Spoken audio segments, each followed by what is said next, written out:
brought to you by Independence। आज independence special खाना बनेगा घर पे, क्योंकि इसके है कण-कण में स्वाद, कण-कण में भारत।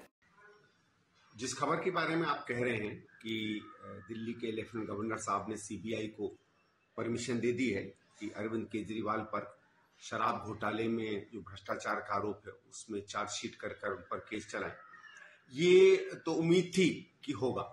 जिस तरीके से तहकीकात हो रही थी और हम लोगों को भी, कांग्रेस के अंदर भी, और क्योंकि मैं बहुत से अधिकारियों को दिल्ली सरकार में जानता हूं, व्यक्तिगत रूप से भी जानता हूं, उनसे भी जो बार बार फीडबैक आ रहा था, ये बात तो थी कि इसमें कुछ बहुत बड़ा घोटाला हुआ है पूरी शराब नीति में, और तथाकथित रूप से इसमें शीर्षस्थ नेतृत्व जो है दिल्ली सरकार का, जिसमें अरविंद केजरीवाल हैं, उनके बाकी लोग हैं, वो भी कहा जाता है कि इसमें बुरी तरह फंसे हुए हैं।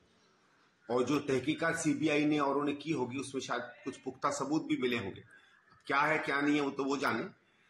और तो ये बात, ये उम्मीद भी थी और एक तरीके से स्वागत योग्य भी है, क्योंकि हम लोग तो कांग्रेस में मानते हैं कि जितना बड़ा भ्रष्टाचार ये शराब घोटाले में हुआ है, ये शायद हिंदुस्तान के राज्यों के इतिहास में इससे बड़ा घोटाला, खुला घोटाला शायद नहीं हुआ होगा।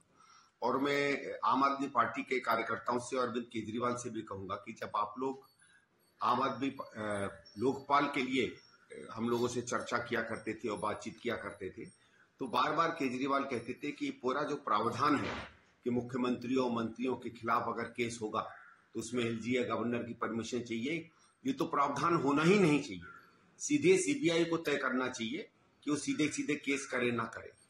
तो अगर उस बात को माना जाए तो मुझे नहीं लगता है कि आम आदमी पार्टी या केजरीवाल साहब को कोई भी ऑब्जेक्शन होना चाहिए। उनको भी इस बात का स्वागत करना चाहिए। और अब जैसे केस आगे चलेगा देखेंगे क्या कहानी बनती है।